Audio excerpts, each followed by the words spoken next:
Well, hello, my crafting lovelies, and welcome. I am the Rocky Mountain Crafter. Today we will be using this Smile Bright 6x8 stamp set by Catherine Pooler, and I'm only using a sentiment off of this set. For the rest of the card, we will be using dies and watercolor. The dies are called Butterfly Buddy dies, and they also are by Catherine Pooler. There they are, Butterfly Buddies, and they come in the set of 2. These are brand new products by Catherine Pooler, and they are part of her release called Boho Trends. Here I am pulling some very saturated rainbow colors: Tutti Frutti, Party Dress, Flirty Fuchsia, Tiara, Something Borrowed, and Lime Ricky. And these colors are part of Catherine Pooler's Life of the Party set of colors. I use refillable water brush pens to do my watercoloring, but if you have a bowl of water and a paintbrush, that is fine too. It will work just fine. And I also use Tim Holtz distressed watercolor paper. There is a smooth side to this and a rough side, and I use the smooth side. So here I am just taking my magnets and a scrap piece of paper and magneting that piece of paper down onto this platform, which is called the Magnetic Platform by We Are Memory Keepers. And I'm putting the two-way tape onto the rough side of this watercolor paper, and I will be watercoloring on the smooth side. And I love this magnetic platform for this reason. You can magnet your paper down, and it just makes it so easy to use. So I start by squishing Catherine Pooler ink in Party Dress onto the lid. So you just need to do a light squish right in the middle, and you can put some ink onto that lid. And then I pick it up with my watercolor pen brush. And there is no rhyme or reason really to my watercoloring technique. I just want some inky looking clouds in various colors. I kind of want them to smush together and blend together just a little bit. So here I just start in the middle of the paper with the pink Party Dress. And when I see that it's too smooth, so when I put this pen away right now, and I start getting my ink off, I look at that and I feel like it's too smooth. There's no gradation in that color. There's no depth to it. So I pick up some more color, and I'm trying to make pools of color here, like actually get some water on there quite a bit, so that when it dries, it gets that inky goodness of definition of color in various spots. That is my only strategy for watercoloring on this card. So here I'm fast forwarding through the rest of these watercolors for you guys. I do all 6 the same idea.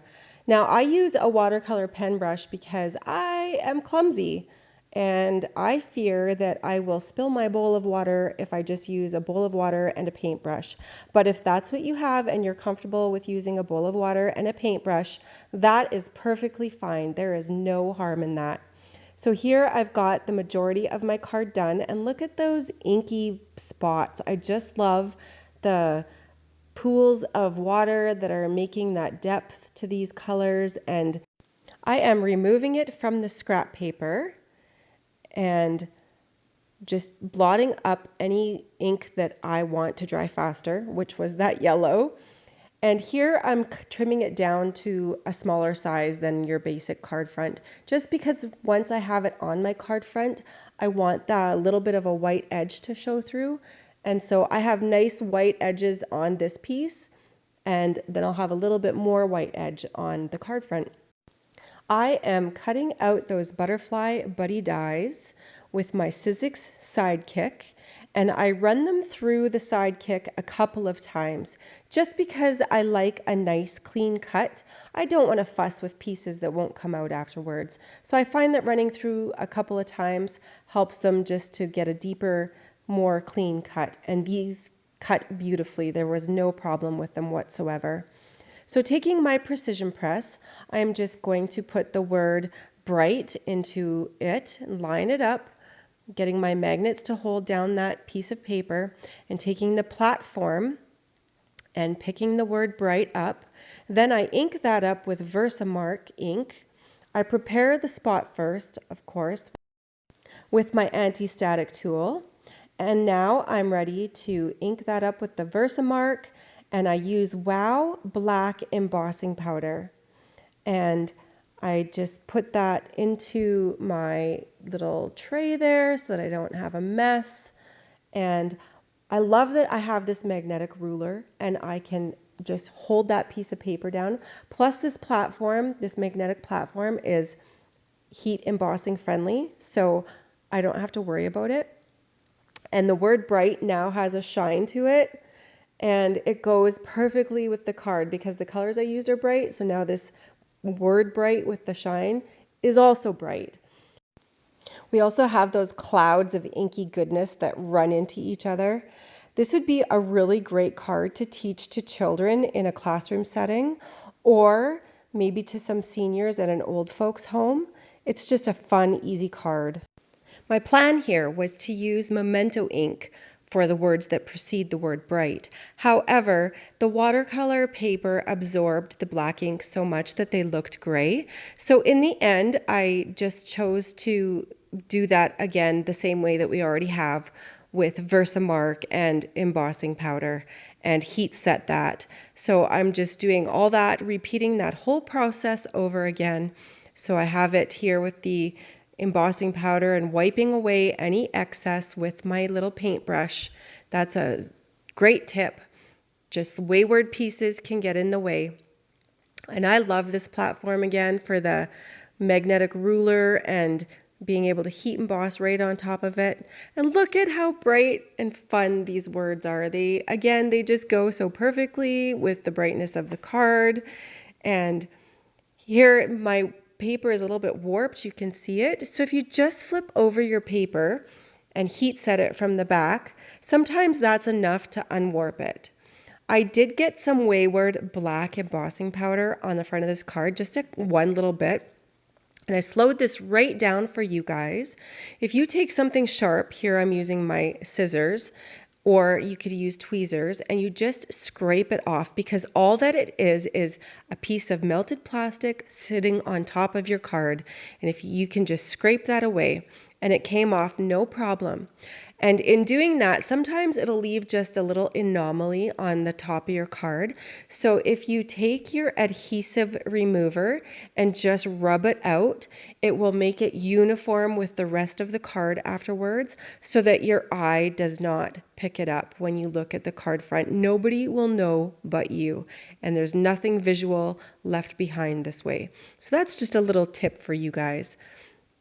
And so once I have that done, I am taking some adhesive dots and rolling them kind of lengthwise so I can put them right in the middle of these butterflies, because I put them right down the center of the butterfly only and not on the wings, so that I can pop these butterfly wings up and have a 3D effect to the butterflies. Oh, it's just an amazing card to look at in the end.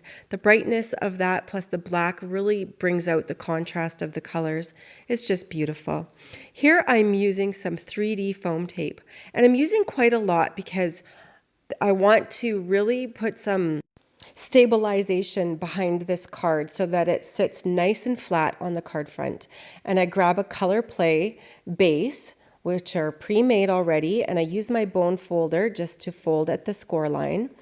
And regardless of using that 3D foam tape, it still had quite a warp to the bottom of this card. And so I take 2 tiny bits of 3D foam tape, and with my scissors, I pry open that bottom where it's warped, and I put these 2 pieces into there, which now you can't even tell in the end that it was warped at all. I could have saved myself some time and just really reinforced this section before putting the card front onto the card base. However, I didn't. So here I'm making up for it now. So there's another little tip. You can put your scissors or whatever you might have into there and just reinforce it a little bit more if it's warped. And I really love how this sentiment is all shiny and bright and just goes so perfectly with the aesthetic of the card. And these 3D butterflies that really pop, You guys, I thank you so much for watching me today. If you enjoyed this video, please do like and subscribe to my channel here on YouTube at The Rocky Mountain Crafter.